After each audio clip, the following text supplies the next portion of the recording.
Hi, everybody. I'm Nolan, and this is the second episode of the Listening Game podcast. This is also the second half of the 30-day song challenge that Tony and I did. If you listened to the first episode, you'll know that we yammered on for way too long, and we thought that would be best split up into two episodes. So last one was songs 1 through 15. This is songs 16 through 30, and various other bits of musical nerdiness thrown in throughout the episode. So here you go. Enjoy. All right, day 16, a song that describes you.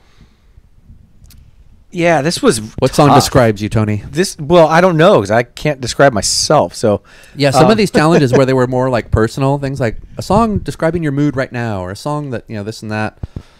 Those were tougher ones to do for sure. yeah. So I kind of took it as, I was thinking like what describes me at this point in my life, and I'm kind of at the midpoint, I would say, or close to it. And so I thought, Time by Pink Floyd, really beautiful song, but maybe a little too depressing, so I didn't pick that. I thought Middle of the Road by the Pretenders. It was a candidate. Love the Pretenders, but I ended up going with the Beatles, In My Life. Really beautiful song, and I really like kind of what it has to say about how, there's all these things that have come before, all these people and places and things that have happened up to this point, and they're still loved and they're still thought about, but his current love is the best. So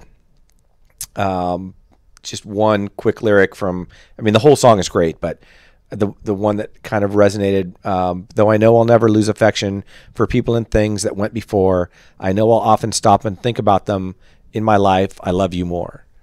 Nice. And so that just kind of fit where I'm at right now. Cool. So I went with a little bit of kind of a snarky answer for this one.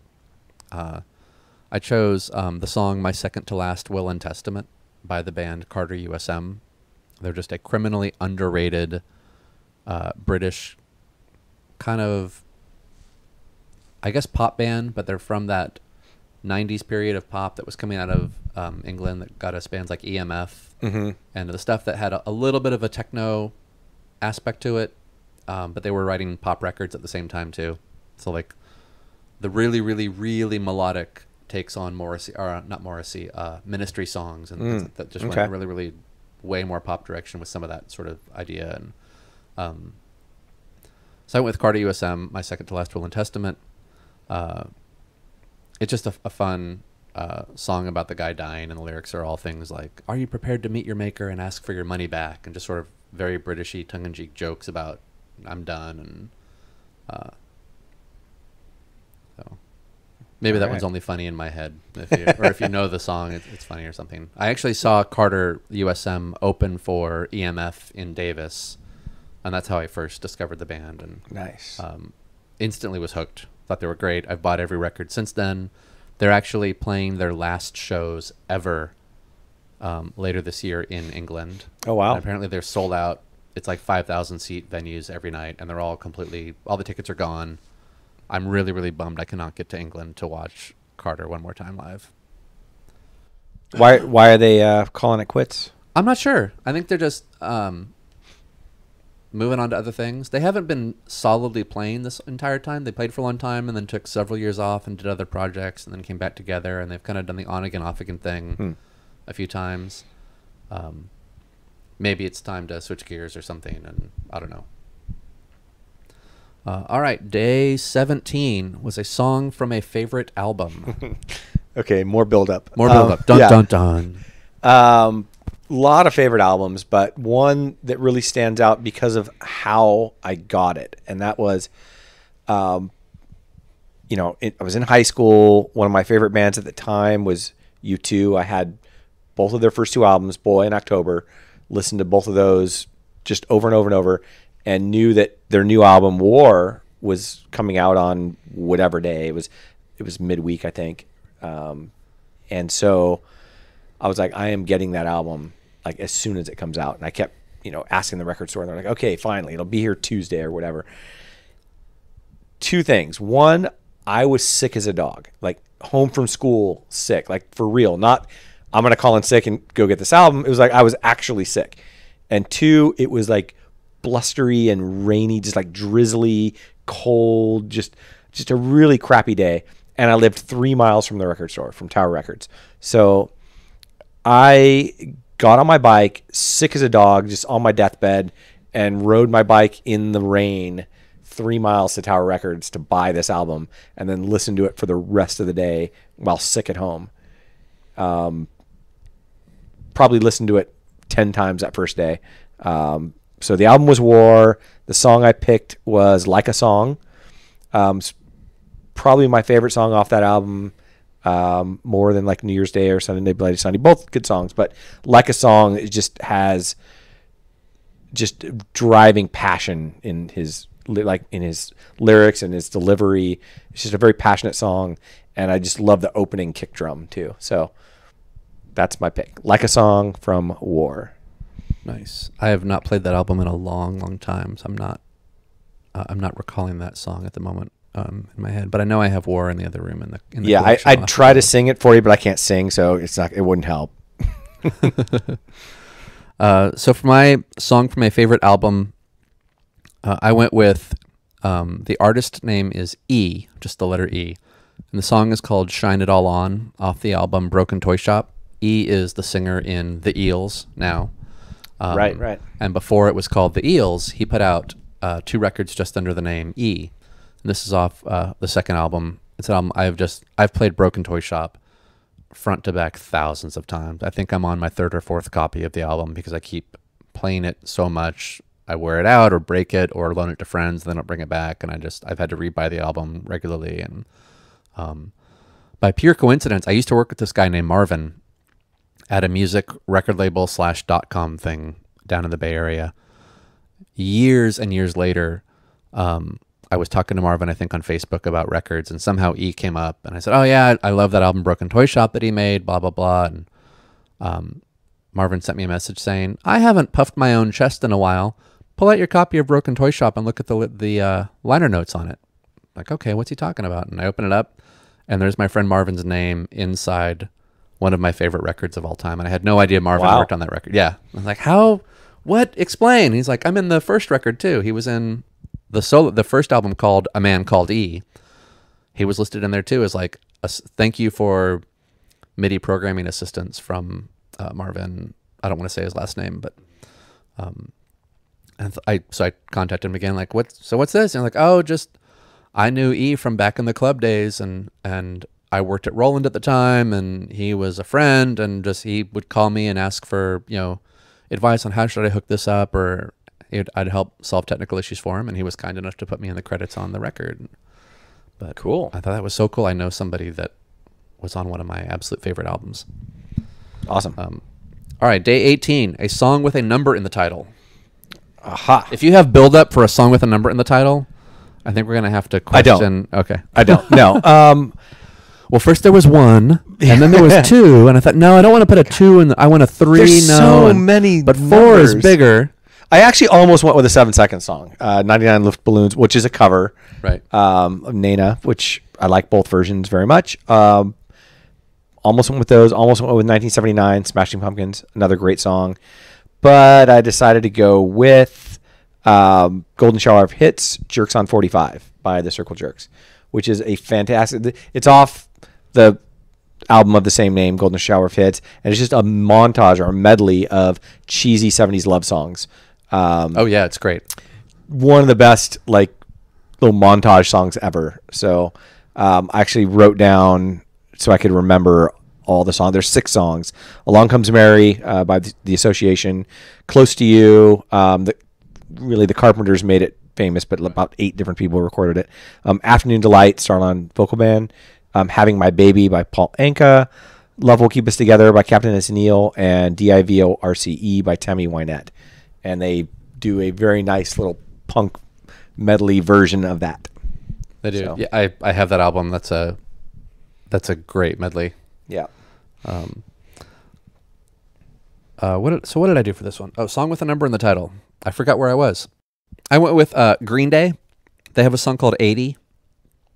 It's on their second album, Kerplunk, and just one of my favorite Green Day songs of all time. The title 80 is actually a play on words, I believe.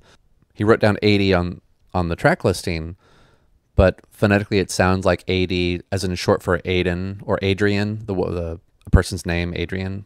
And that's Billy's now wife. So I'm pretty sure this song was written about Billy's wife, and 80 is short for Adrian, and Gotcha. play on that. If you like Green Day, it's a perfect three chord Green Day pop song. Day 19, song you used to like and now you don't. The Doors. Period. Any song. When the music's over, I guess I'll pick. I don't know. I've tried, like, man, I listened to the crap out of the Doors in college, which was decades after they were actually popular, but I don't know. It's a college thing to do, I guess. But now, I mean, I've still got, it kicking around on my iPod. Songs will come up now and then, and I haven't gotten through one without skipping in, I can't remember when. Like, and I don't know why. I just all of a sudden, I just can't get through a Doors song. Do you like Danzig? Oh, I love Danzig. Yeah, Danzig. For my friends, when Danzig was first kind of blowing up, the description everybody would give each other was, "Oh, if you like the Doors, you'll like Danzig because it's basically the Doors without the organ. They just got rid of the organ and actually added a bass player because the big thing about the Doors was they have no bass player." Mm-hmm. Not that I think they're identical bands, but I think that's a decent comparison. It's okay, yeah, Jim Morrison's vocals and Glenn Danzig vocals, real similar tone and delivery. Mm-hmm. A little bit more distorted guitar than Danzig. I do still like Danzig too. I don't know. Weird. This was a really, really tough challenge for me. There are not many songs that I used to like and now I don't. I had to really kind of rack my brain for this one. Usually when I like a band, I just like a band and that's that. I don't have bands that... There are obviously records that come in and out of rotation in my collection. I'll get a new... replacements album, and I'll play that for a long time, and then okay, I don't need to listen to this as much now, or something else will come out after that, and I'll and just you kind of rotate things in and out of your CD changer, right, as you buy new records. But maybe I'm just waiting for the Doors to come back into rotation. There you go.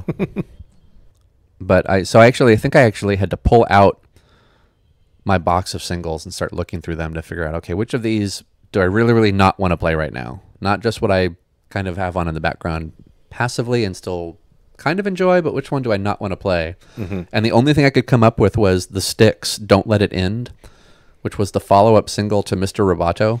Right. It was like the big power ballad on that record. Yeah. And I remember when that song first came out, I did not like it. Now, this is really annoying. And then Marketing 101 worked on me. You hear the song a million times, you eventually like it.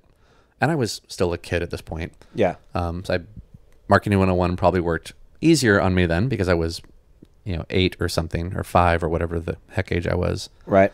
And I said, all right, I'll buy the 45. Bought it and played it for a while. And now looking back on it in my collection, it's like, I don't really need to hear Don't Let It End anymore. Mr. Roboto, I'll play all the time. Sure. That song is great, but I don't need to hear this one anymore.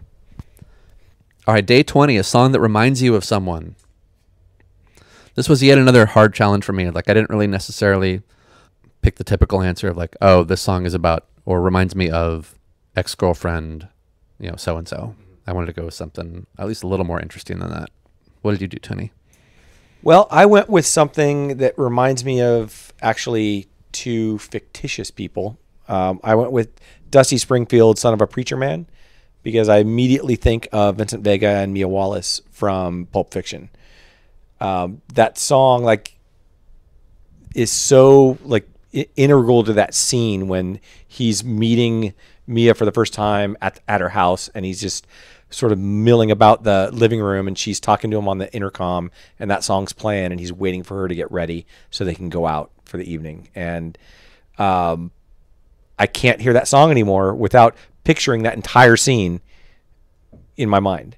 And in fact, Quentin Tarantino has said that when he was trying to get the rights to that song, that if he was unsuccessful, if he couldn't get the rights, he was going to cut the whole scene. He would not do that scene with a different song. I did not know that. So see, I feel bad now that you said that, because my only feedback on. So you had Rush as one of your picks, and my only feedback was I hate Rush. And No, then you picked a song that reminds you of Pulp Fiction, And you hate Pulp Fiction. and I hate Pulp Fiction. Awesome. Awesome. I'm not a Quentin Tarantino fan. He's made parts of one or two movies that I enjoy, but I don't get it. He's the new Pixies for me. Okay. Although there was a time when I didn't like both Quentin Tarantino and the Pixies, and now I like the Pixies, but Quentin Tarantino has not done whatever he needs to do to turn me into a fan yet. I gotcha. And I'm sure I'm real high on his priority list. I don't mean that to sound like. All right. So who'd you pick? So did I pick for what the heck number are we doing? 20. Song that reminds 20. Song that reminds me of someone. I picked Ugly Kid Joe, Everything About You, or I Hate Everything About You, as people know the song more so. That reminded me of the guys in my first high school band. We played that song at our high school talent show, and that was the first time I had played guitar on stage in any sort of rock band situation in front of people. I'd played guitar for people before, but it had been an acoustic in front of a classroom, or I'd played jazz band, with where I was on guitar, but it was 15 trumpets and trombones and all kinds of stuff too, and it was a jazz band thing. And I've done symphonic band things and played saxophone and whatever, but the first rock band setting is me on stage playing I Hate Everything About You at my high school talent show. And somewhere there is bad, grainy VHS footage of the four of us playing that song at that show somewhere. And Awesome. yeah, I really need to track down wherever that tape is at. Yes. Get it transferred before it disappears forever. Oh yeah, seriously. All right, day 21 was a song you like from an artist you don't like. Okay, well, I did say earlier that Miley Cyrus would make an appearance, and here it is. I do not like Miley Cyrus, don't like anything about her. But this one song is kind of infectious and catchy, and I won't go out of my way to listen to it, but if it happens to come on, I don't immediately run for this to change the channel or whatever, and that's Wrecking Ball, Miley Cyrus. And I think it's her trying to do her best Lady Gaga impression. She's nowhere near Lady Gaga, but it makes it tolerable, I think.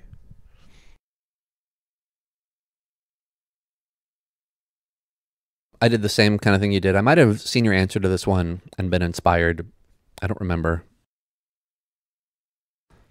I tried to not go with the typical answers of, well, I'd already used Nickelback for one earlier, so I did not want to go with a Nickelback song. And Oh, thank I God. thought I could have gone with maybe well, is there a Creed song that I like? And there might have been bits of one or two at a time, but I couldn't think of anything later.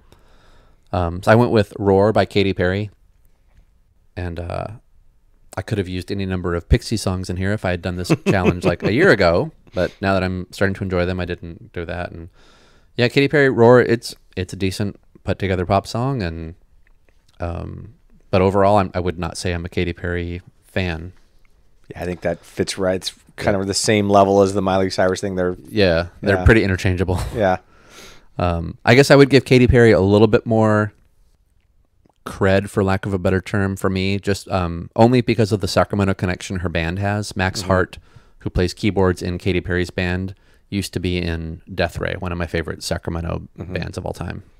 Well, when I was watching Palladium the other day, they actually showed a video of her and what's his face singing a duet together. Her new boyfriend. Is she with John Mayer now? John Mayer, Okay. yeah. And so they have a song together. Oh yeah, I heard about that. It's a very slow song, and it was actually pretty good. And there was no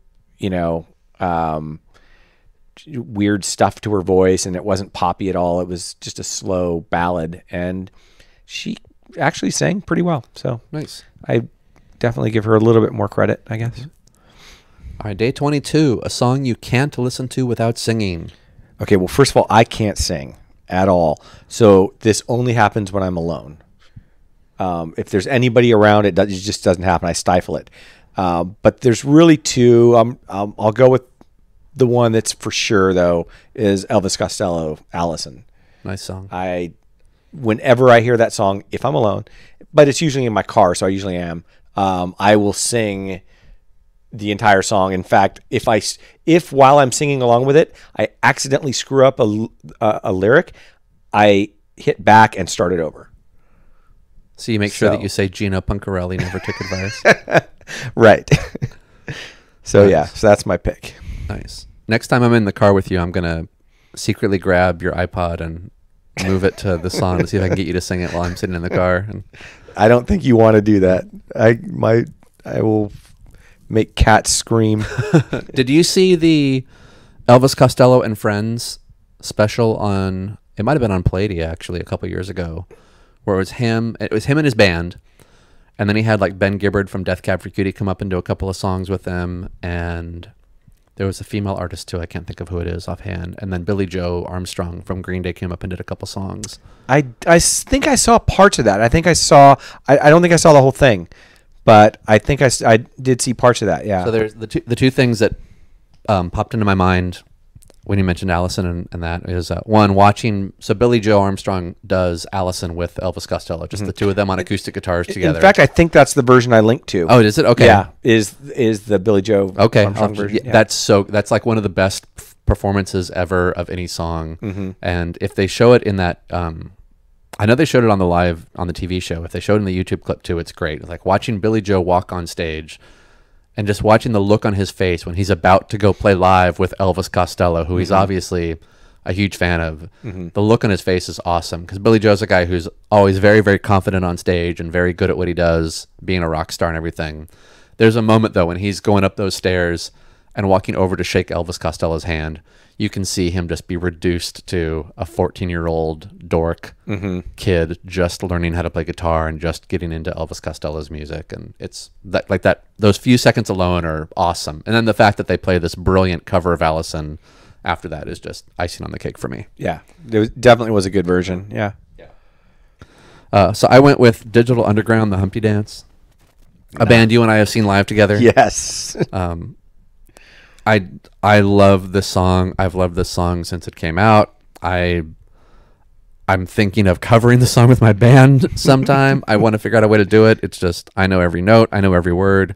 That would be awesome. Yeah, I've been known to when my band plays a club somewhere, if sometimes the sound guys will say things like, "Okay, don't sing, just talk to me now for the next minute." Like sometimes I like to check levels based on the performers talking into the microphones instead of us singing fake notes as they're trying to set the levels on everything. And I've been known to just start rapping the song at sound check for the sound guys. And I'll just do the whole thing and the sound guys will just get so irritated, like, why is he still talking? That's funny. Day 23, the funniest song. Okay, so for this, when I did this on Facebook, I had a really long build-up, so I'm going to cut it way down. Short version is I could have gone with any Weird Al song. Tenacious D, who I've seen live, love them. Dead Milkmen, who I've seen live. They Might Be Giants, who I've seen live. All these bands. But I'm going to go with one a little more obscure that you may or may not have heard of. They were a San Diego band from when I lived down in San Diego, so I used to see them down there all the time, called the Rugburns. Great band. Actually, the lead singer co-wrote Jewel's big hit off her first album. What was it called? I Was Meant for You, I think it was. Yeah, they co-wrote that song together. What was his name? The singer. I don't know why I'm drawing a blank right now. It's not Steve Poltz. Okay, Steve that guy. Yeah. Poltz. He plays.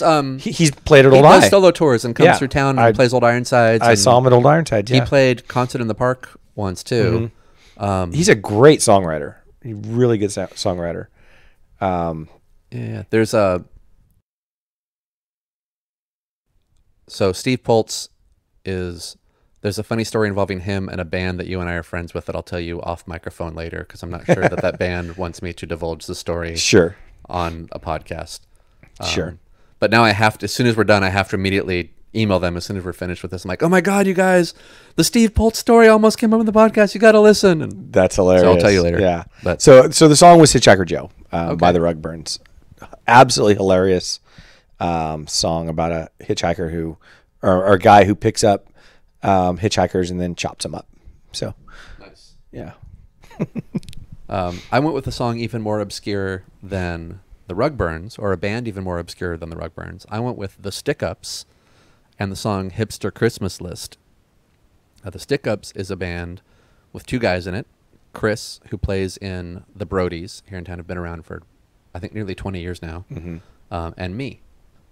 And Chris, it's just a song, I had it partially written, and I thought, it's not really finished yet, and I thought of CC and the Brodies, and I thought, he's the right guy to finish writing this with. He writes jokey lyrics, and he writes the same kind of imagery as the song has in it. I'll contact him, and we got together and wrote Hipster Christmas List, and sent it off to Andy Hawk at 98 Rock, and he played it on the radio a couple of times for us over the holidays. And nice. When he and I were trading emails about this, about, hey, here's the song. It's me and the guy from the Brodies.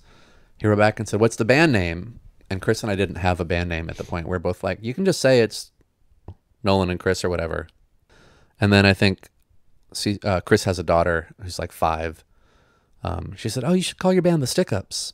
So he just emailed the DJ and said, my daughter says we're the Stick-Ups. So you want to say it's Nolan and Chris? Say it's Nolan and Chris. If you want to call it the Stick-Ups, call it that. And Chris and I did not know if he was going to give us a band name or not on the air until we actually heard him play the song on the radio the first time. And he said the Stick-Ups. Like, okay, so it's now actually the Stick-Ups. It's official. I like to give the joke that every song the Stick-Ups have ever recorded has gotten radio play, because that's the one and only song we've ever done anything with. That's awesome. All right, day 24 was an underrated song. Okay, so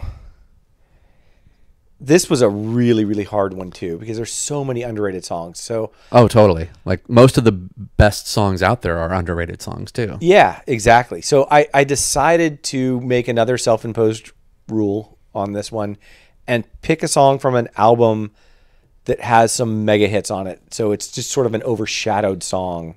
A deep cut. A deep cut. Yeah. So it's not necessarily just a good song from a band that no one's ever heard of and it's really underrated, but a song that people have heard, it's just not one of the mega hits. And so I went with Duran Duran's The Chauffeur. Great song. Great song. It's off Rio, which had, huge hits. Rio, obviously Hungry Like the Wolf, Save a Prayer, big hits. But The Chauffeur is one of the best songs on that whole album. And it's definitely underrated. That was a single too, wasn't it? It might have been. I'd have to look that up. If it was, it wasn't nearly as big as the others, and I think part of that though was the video. The video is very risque. I linked to the video on Facebook, and so MTV wouldn't play it. Okay, they had that problem with several other videos too, didn't they? Have to recut Girls on Film? Yeah, they did, but they never recut this one. Okay, it just didn't get any play. So it was a single, but maybe a single like only in Europe or something. Yeah, maybe. Or one of those. What's the name of that? There's a term for a song, at least here in the States, when it's not a full-on single with a video and a 12-inch and the whole bit, but it kind of gets regular radio play anyway. There's some sort of like a quasi-single thing that they do. Like Green Day did that with when Dookie came out. Like the singles were Long View and Basket Case, but Welcome to Paradise gets played a lot on the radio too. And there's like some term for it. Yeah, I'm not sure. I don't know what those are, like these half singles or something that they do. I don't know. Maybe it was one of those here in the States, but could have been. The Deftones, speaking of here in the States, or here in Sacramento rather, the Deftones do a great cover of The Chauffeur on the Duran Duran tribute album. Have you heard that? I have not. No. It's really good. Deftones are on it. Real Big Fish. I'm blanking on who else is on there, but they do really good versions of that. Cool. I have to check that out. And then, of course, speaking of the Brodies here in town, they're known for their cover of Hungry Like the Wolf that they do live at shows with the big 80s medley in the middle. And, always a good time. Yeah, fun band. Yep. So for my underrated song, I went with Dim by the band Dada. Love Dada. Yeah. They're one of the... See, this is another reason why I think you saying you're not a musician is incorrect. And I say you are a musician. And the reason I say that is... the only people I've ever met that love Dada were other musicians. I played the crap out of Puzzle for an entire summer. That's the album Dim is on. Yeah. I love the single on that record was Disneyland, which is a great song. That's why I bought the album. Posters is a great song. Posters, Timothy. Tim, Yeah, or Timothy. Is it Timothy or Tim? They call me Tim. Timothy. My name is Timothy. Yeah. That, well, that's, they use I know both. the song you're talking about. I think Tim is the song though. That one's the name. great. Moon, the very last, that kind of quiet one at the very end. Yeah, there's not a bad note on that disc. They're but the only people I've ever met that love Dada were musicians, real musicians in bands that play for years and years, and and you obviously love Dada too. So I would say, that's yet another reason why you qualify as a musician. All right, if you say so. Yeah, I'm a huge Dada fan. My last band, The Last Action Heroes, covered Dim live a bunch of times. We have an okay recording of it floating around somewhere that we put out on. I think I put it out on like a little free 3-song sampler I made one year. It was like, Cool. if you sign the mailing list, you get a free disc with music on it. And I think one of the songs was our cover of Dim. Nice. Yeah, such a good song. And it's also great because Dim's one of the songs where it's 3 chords. It's GDC through the whole thing, but it doesn't sound like it's the same 3 chords through the whole thing. They're really good at adding dynamics and knowing how to just do different phrasing and how they play the verse and then how they play the chorus, even though it's the same GDC through the whole thing. It's like it doesn't sound like it's flat. It sounds like, it's got a big punch when the chorus kicks in, and just such a well performed song too. All right, number 25, song with the best vocals. Okay, I went with kind of a cliche on this one, but it just kicks ass. Your cliches don't get to have build-ups. You got to just say it. Okay, Bohemian Rhapsody, Queen. I mean, for God's sakes, it took them 3 weeks to record this song. They layered the vocal tracks. I had to look this up to get the actual numbers for you. So this was done on tape, 24 track Right. tape, 180 separate overdubs. And Wow. the final mix is 8th generation. Oh, from all tape. the sub mixing they had to do to get it all onto one tape. Yeah. Wow. And it's all just, there's different parts of the song, but the one kind of operatic part with all the vocals kind of going over each other and everything. I mean, that's some vocals right there. Yeah. Well, that's Queen. Yeah. In there. I feel bad now for cutting off your build up, knowing that now knowing that the answer is Queen. It's like, you got to go back and No, it's right. talk for 5 minutes about how amazing Freddie Mercury is. There actually wasn't much of a build up to this one. The build up was, it's kind of a cliche song, but it's still awesome. That doesn't mean it's not good, but yeah, Freddie Mercury, freaking awesome. I still have the Nebworth concert on tape somewhere in the archives. I've got to transfer that over to digital before it goes blank. And all right, so best vocals for me, I went with Eulogy by Tool. It's one of their, speaking of 9-minute songs that have changes in them and things, this was another big long 9-minute song that goes up and down and has different dynamics, and just the vocal delivery in Eulogy. It starts out real quiet with just this little kind of tapping noise with nothing else happening, and then he sort of doesn't talk at the beginning, but he sings real quietly in the intro, and the chorus kicks in. It goes up and down like a song is supposed to. But really, for me, it's all about the last minute of the song. He's doing this just really aggressive delivery, just where he's kind of screaming about the afterlife and things. And he says something to the effect of, to something, and then something about to being crucified, and just his delivery of it is flawless. And he screams the word goodbye at the end, and he holds out the bye part for, it must be 5 minutes. It feels like it just goes and goes and goes, and it's just such a strong delivery in the whole take. It's so good. I've seen Tool live twice. If I could be guaranteed that they would play Eulogy live in the set, I would probably go a third time just to hear that. I'd go up front and I've got to watch Maynard deliver this song live. It's so good. I almost went with Sam by the Meat Puppets. Oh, the love song that. With the crazy fast, and maybe something that one. Yeah, just for the sheer fun quirkiness of it. Yeah, I've seen them too. Very good. You saw them live? Yeah, yeah. I saw super fun. Pretty badly performed live YouTube footage of them trying to do that song. They were pretty out of tune, but you got to figure that's really hard to do live. It was, Oh, yeah. it was both of them doing it. They were both saying the part together like they do on the record. And I can see that being something that would be tough to do and stay on pitch the whole time. Yeah. So Tool beat out Sam, but Sam, I could see I could have gone an entirely different direction and said Sam by the Meat Puppets should have been the best vocal song just for that unique quality to it. But Eulogy's pretty unique too, just in a different way. Okay, almost done. Number 26, best intro to a song. Man, this was really tough. There were so many choices. I'd already used Back in Black, but that's a great intro. Pink Floyd's Money, just that, that little sound of the cash register and the coins and everything. Super iconic. Crazy Train, Ozzy, Sweet Child of Mine. I mean, Thriller. Got really so many Michael Jackson songs have great intros. Devo, Girl You Want, great intro. I ended up going with, though, one that it's an opening chord that is probably the most discussed opening chord ever, and that is A Hard Day's Night, the Beatles. As soon as you said the discussed opening chord part, I knew what you were talking about. I mean, people have debated for years what it is, and there's somebody used a computer program that they think they have it, and George Harrison hinted at, he gave part of the answer, and but yeah, it's the most talked about opening chord in music theory, so I went with that. Nice.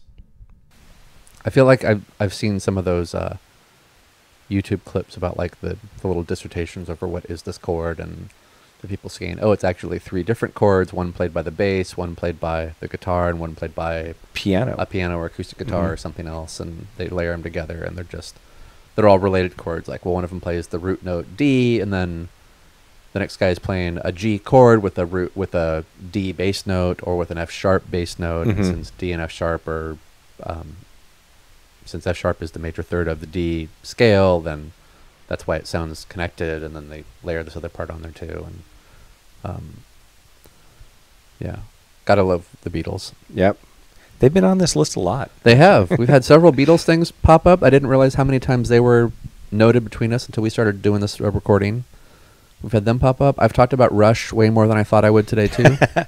Well, you need to go back and listen to La Via Strangiata because there's no lyrics in it, and so I will consider it. You still might not like it, but, give it a shot. Yeah.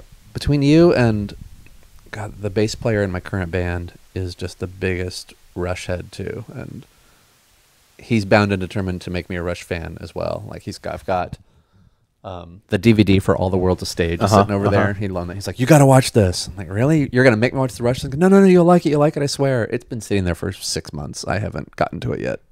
Not to be mean to my bass player. Just when I look at the things in my TiVo queue and think, do I want to watch, Modern Family or Psych, or do I want to watch this Rush documentary that I might find terrible?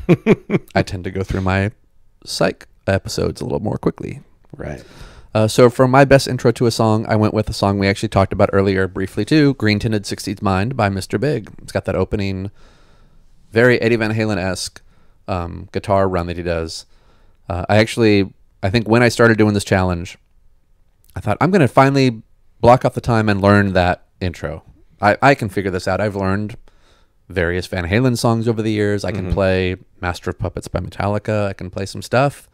I'm going to learn Green Tinted 60s Mind. Since I like it so much, let's do this.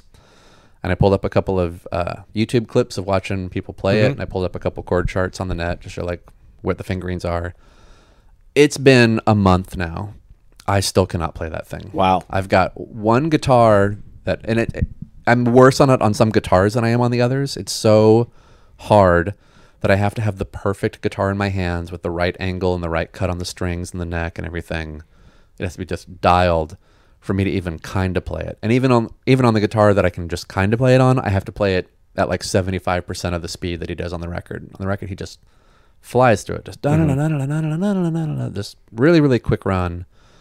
And I have to slow it down, and it's so hard. But man, I love that intro. Well, it's funny that you mentioned you looked at YouTube clips to learn those.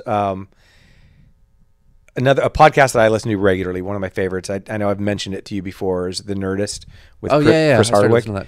He had Metallica on one time, and they're usually about an hour and 20, something like that. I think Metallica went for like an hour and 40 or something, and they were talking about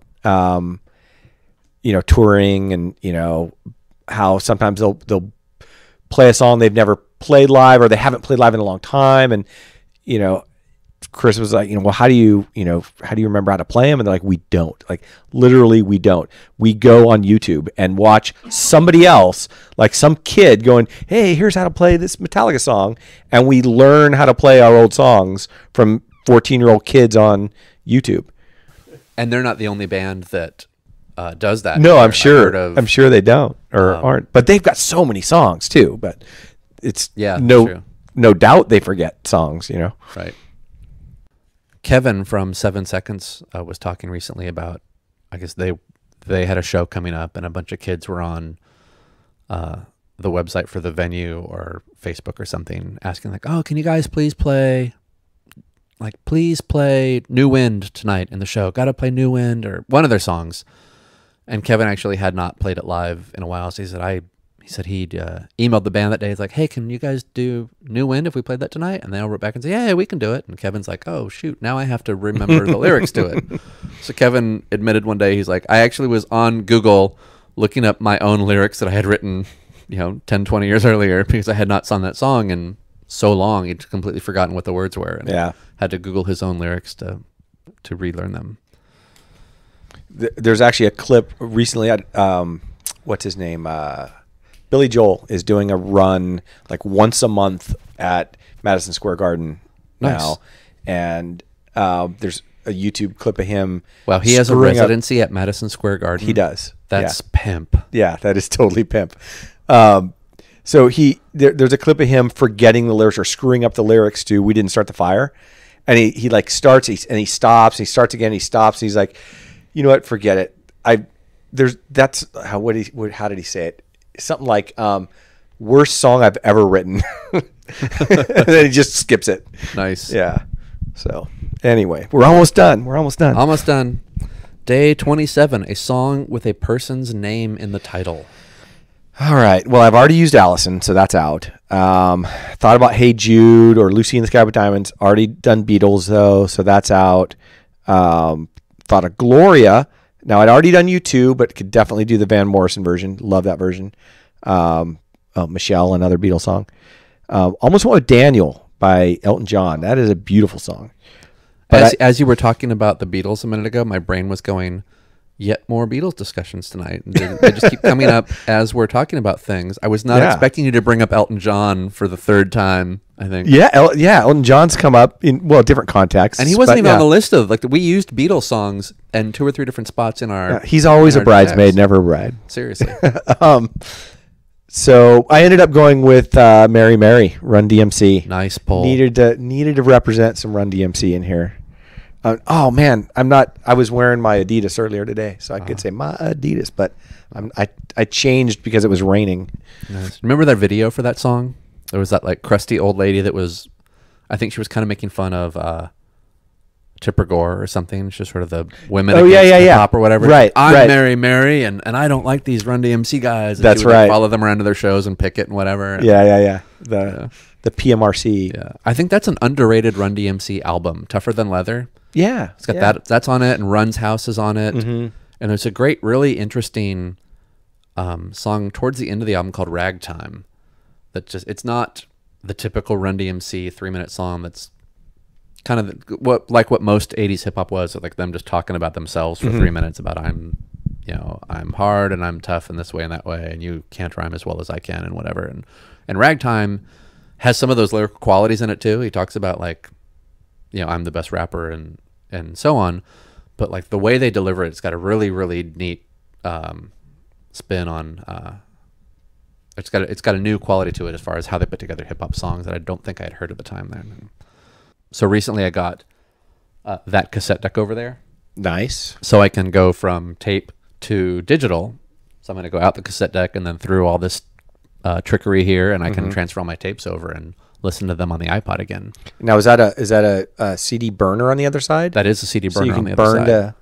I could go from cassette to CD if you wanted to. if I wanted to, Yeah. but since the CDs themselves would have flaws in them, since they're burned CDs, they're not glass pressed, I think I would actually get worse quality than if I just go from cassette out to a hard drive and do it that way. Sweet. So yeah, I finally bit the bullet and finished upgrading my studio gear recently. So now I can go from cassette or vinyl down to digital, and I can transfer all of my old music down to my iPod and listen to everything again. And Nice. I'm looking forward to finally blocking off like 6 months and not talking to anybody or going outside and just doing that. Yeah. So for my song with a person's name in the title, I went with, the band is called Brand New, and the song is called Jesus Christ. And it's real kind of a creepy guitar song. Not nearly as loud as some of the other Brand New songs get. They get, pretty loud in the alt rock realm on a lot of their stuff. They're, I guess, sonically I'd compare them to like about the loudness levels of something like maybe Nirvana or the Pixies. Okay. But this is a little bit of a quieter song for them. I really like the lyrics in it. It's a guy talking about, I'm scared to die, and Jesus is what's going to happen to me when I die, and so on. And there are lots of different religious references in the song that kind of pique my interest. Like, oh, that's interesting. I don't actually know what all of these mean. I'm going to have to actually go research them and just kind of look up what it is he's talking about, just for my own personal curiosity. And I've always really, really enjoyed that song. So I'm with that one. Very nice. All right, what do we have? 3 left. Day 28 was a song you think everyone should have to listen to but haven't. I strenuously object to this challenge on the grounds that all of the songs we chose are songs everyone should have to listen to. I agree. It's funny because when I did this, this was a little while ago, a couple of weeks ago, I think. Yeah, we finished about 2 weeks ago, I think. Yeah. And since then, this song's been popping up everywhere. They played Jimmy Fallon show. They're like been everywhere. I did Holding On for Life by Broken Bells. Okay. Yeah, they're blowing up right now. Yeah. They're on some of the big festivals this summer, and so maybe it was ill-timed or people. No, it was you're just a visionary in what's going to happen. Everybody saw my Facebook post and started listening. Yeah. But it's a great song. The chorus kind of has a Bee Gees vibe to it, which I really like. And it's if you don't know who Broken Bells are, this is they're coming out, or they just came out in February with their second album. It's a collaboration between Danger Mouse and James Mercer from the Shins. Okay. And I didn't know it was the Shins guy. Yeah. I was wondering what they were lead singer of the Shins. And Danger Mouse just does everything. Yeah. Gnarls Barkley's produced, everybody, the He's Gorillaz, the guy Black that Keys. did, the Gray album too, isn't he? He did the Gray album. Yeah. Yeah. Do you have that? Which I do. Well, I have a bootleg. Should we? Well, everybody has a bootleg version Yeah. of it. Because those all got yanked. Yeah. But I think, wasn't it like released for like a second or like a short period of time and then it got yanked? Maybe.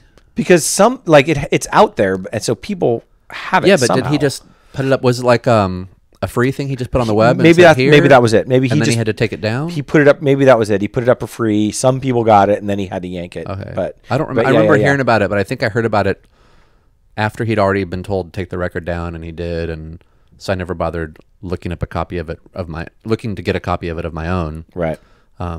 Speaking of rare hip hop-esque albums, real quick though, if we can segue. Did you Sure. hear about the Wu-Tang Clan thing? No. So the Wu-Tang Clan is working on 2 albums right now. One is the record they've been doing for like 20 years, and they're, I guess not 20 years, 9 years, and it's going to come out. They've apparently Is it called Chinese Democracy? Yeah, no.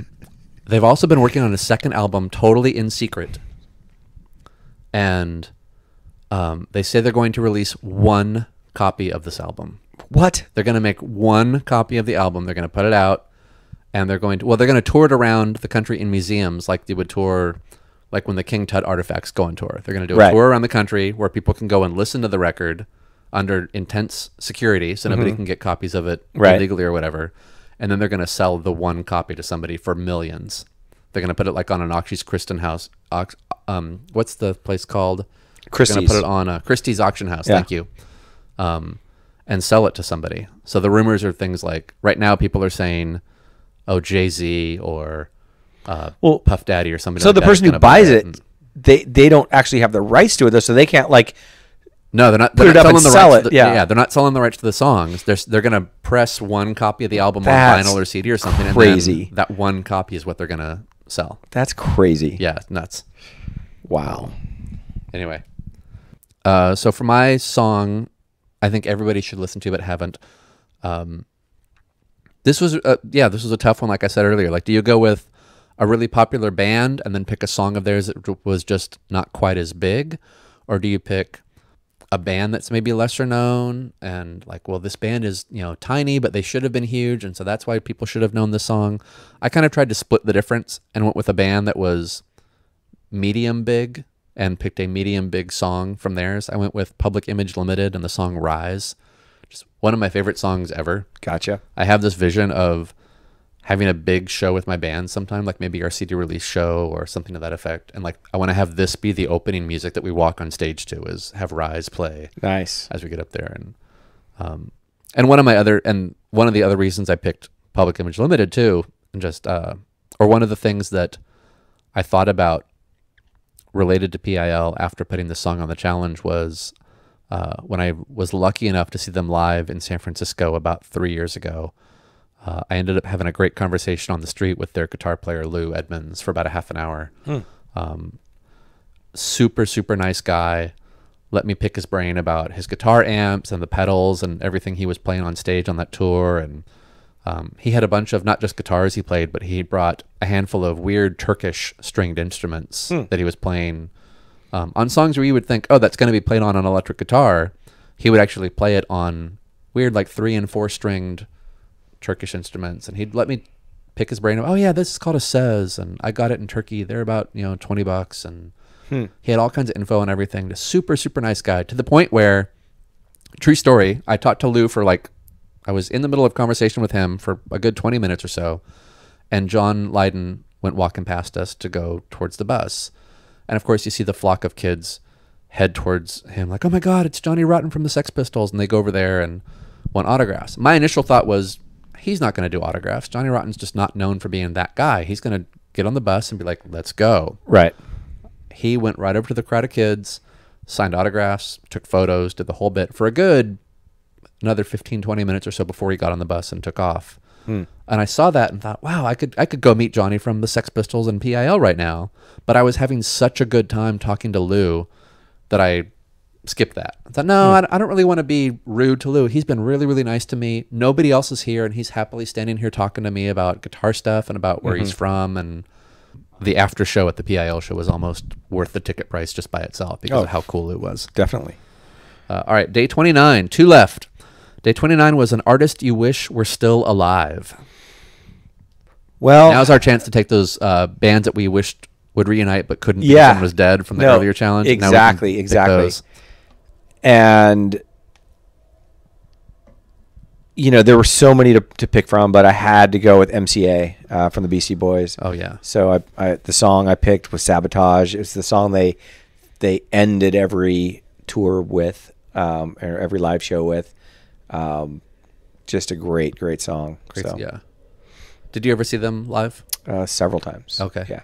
I saw them once at the Greek Theater in Berkeley on, I think it was what ended up being their last tour, and was very pleasantly surprised at how good the show was. I went in already expecting to have a lot of fun at a Beastie Boys show. Right. But I knew they had sort of apologized for lyrics in some of their earlier material and said, oh, we don't really, we don't feel that way anymore. We're sorry for putting songs out that have different lyrics in them that are derogatory towards women and this and that and whatever. Right. So I went to the show thinking, I'm going to have fun at the Beastie Boys show, but they're not going to play a lot of the early hits that I want to hear. Like, thought, Fight for Your Right to Party, like, no, that's not going to be in the show tonight. And No Sleep Till Brooklyn, like, probably not that one either. And they played not only every hit I wanted to hear, early, middle, and recent album-wise, but they also played a bunch of deep cuts off of the records. Like, they played Heart Attack Man live, and I thought, Right. I love Heart Attack Man, but that's not going to be in the show. And they played Heart Attack Man. Yeah. How is this happening? They have so many singles they need to be doing at a show this size, and yet I get to hear Heart Attack Man played live in front of all these people. This is so cool. Yeah. So, No, they always put on a great show. Probably my favorite show of theirs was when they did that.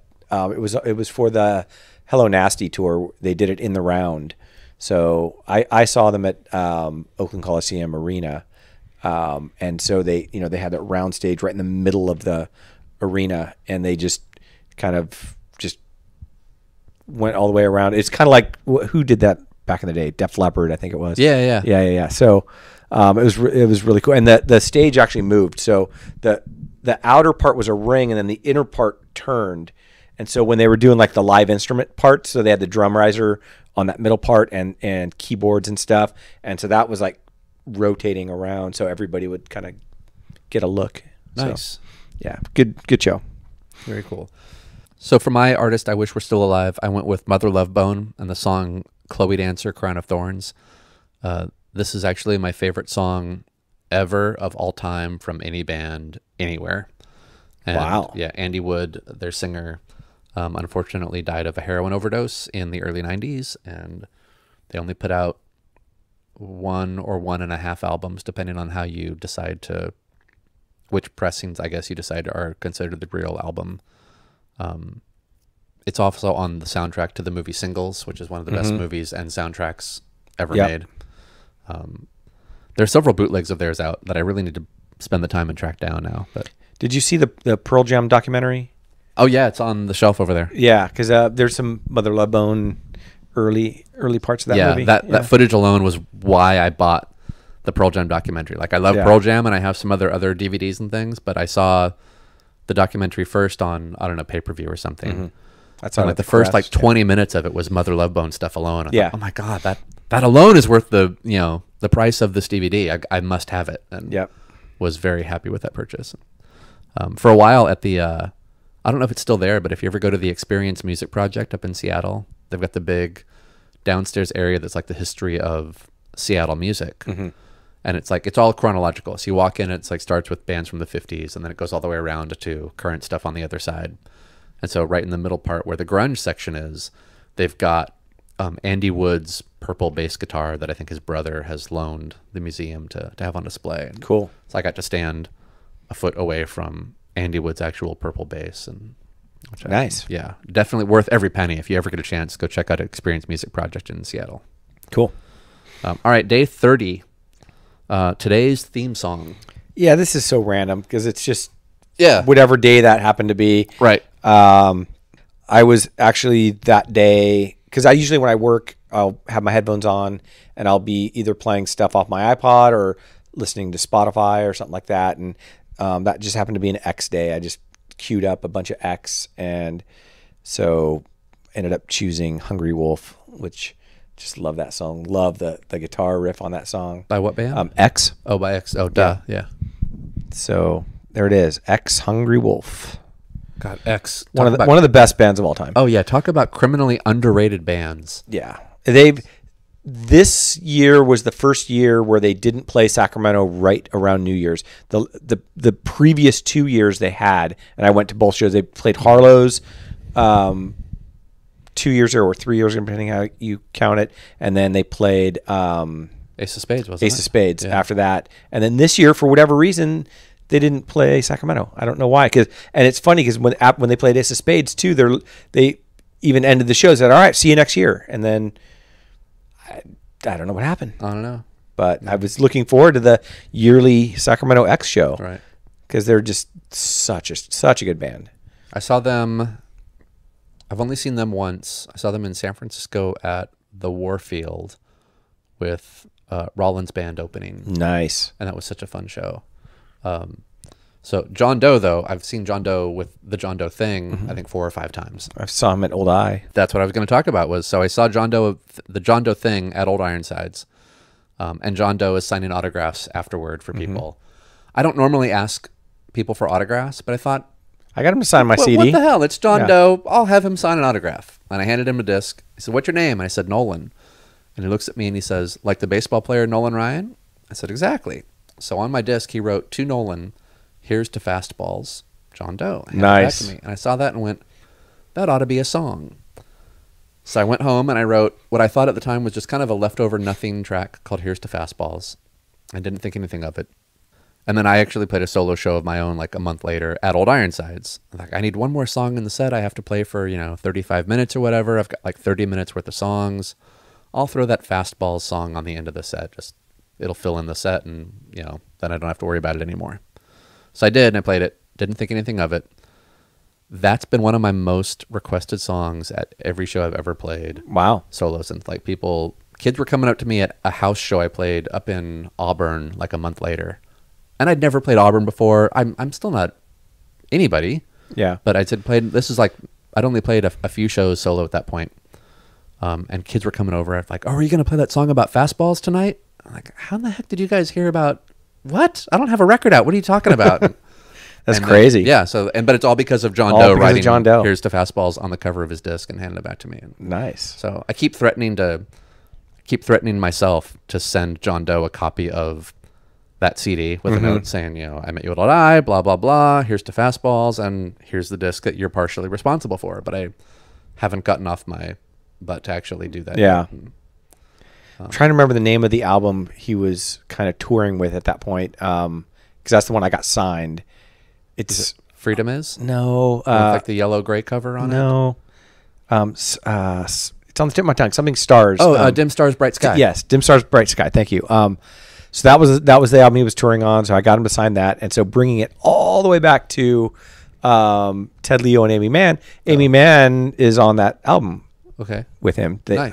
So I don't play that one quite as often, but I think that's because I love Freedom Is so much that when I want to hear John Doe, I just grab that record and play Freedom Is all the time. And awesome. Cool. Okay, so, all right. So last of the last. One. So I actually did not end up posting my day 30. I'm going to do the build up now. Okay. I did not post my day 30 answer on Facebook when we did the 30-day song challenge, or I did, but I made the post only visible to me because this was yet another one of those where it seems like the answer is more personal than some of the other answers. Like, it's easy to list song with a favorite guitar solo or song with best lyrics. And like, okay, those, I don't care if people hear about that. But today's theme song just seemed like it wants more of a personal answer than some of the others.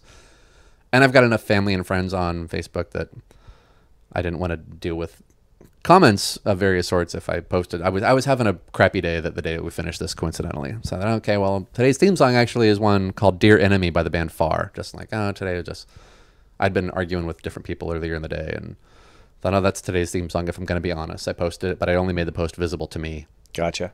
I don't know, there's just to save myself the headaches of, I didn't want it to look like I was crying out for attention or anything. Some people will do the thing on Facebook. I'm having a bad day, and they're looking for the lots of positive reinforcement comments back. And I don't really need that. I had a rough day today.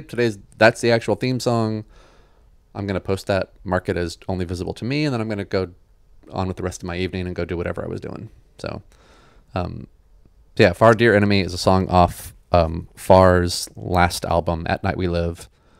Yet another criminally underrated band that I think they're now broken up again. I'm not positive on that, but that'd be my educated guess, is they're not doing anything right now because all the members in the band are making music, but they're making music in other capacities. Like Sean is in Crosses now, and Johnny and Jonah both just put out new solo records, and Chris is in Black Map now.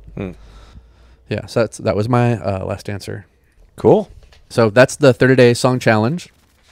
The amount of energy I put into picking each song every day was probably way more than I should have put into energy for anything. Absolutely. It was ridiculous. Yeah, you could probably power a small city with the amount of brain power I spent worrying about this over the course of a month, and that's not a good sign. But it was a fun challenge anyway, and it caused me to pull out some records I had not listened to in a long time and think about some songs I hadn't thought about, and it was fun.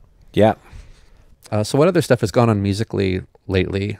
Okay, we'll start with the sad thing, and then we'll go on to I'm looking at my notes here. We'll start with the sad point that I brought up, or that I wrote down rather, and then we'll get into the happier ones after that, just so we end on a more of a positive note. So it was Monday morning.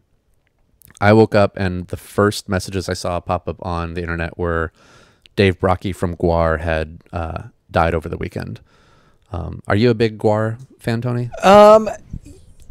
Not particularly. I mean, I know who they are, and I've seen some stuff and heard some stuff, but I was never really into them. No.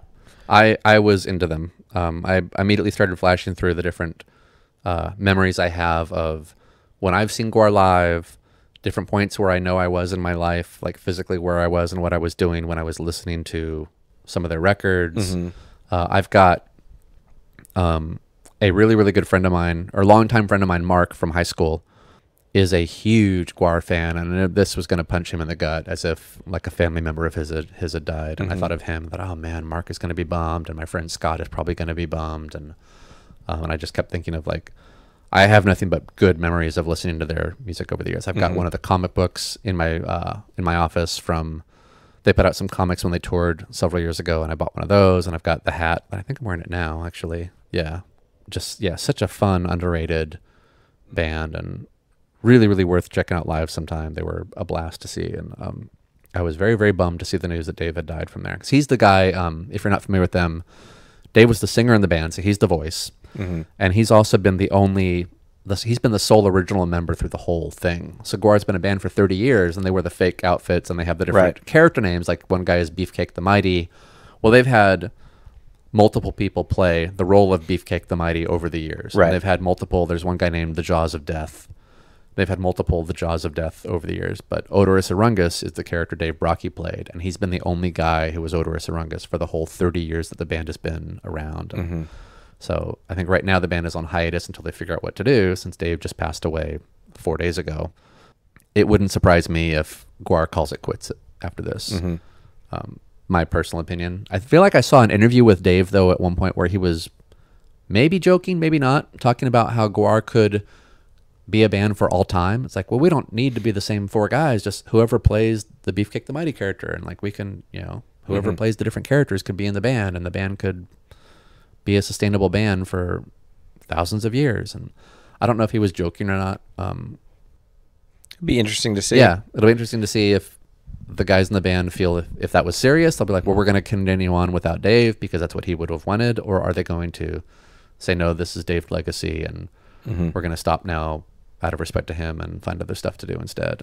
Yeah, they actually got a mention on The Daily Show with Jon Stewart this week. Oh, did they? I haven't watched that one yet. I don't remember who the guest was, but the guest had written on his inner forearm, I don't remember if it was GWAR or if it was like Dave's name, or it was something like that. A reference to it, though. A reference to it, yeah. And then Jon Stewart like saw that and was like, oh yeah, like sad news, like such a loss. And like, I guess he's a big fan. Yeah. So they had a lot of big fans. There was a thing on Billboard.com the day after he died, and it was just a list of all the different Twitter postings from famous people in the hard rock and metal communities that had posted about, I'm going to miss GWAR, rest in peace, Dave, and so on. And it was not only quantity-wise a lot of names, but it was pretty big bands too. It's like the obvious one that comes to my mind is Randy from Lamb of God posted a great big long passage about how bummed he was. His Lamb of God, who are arguably one of the biggest metal bands around right now,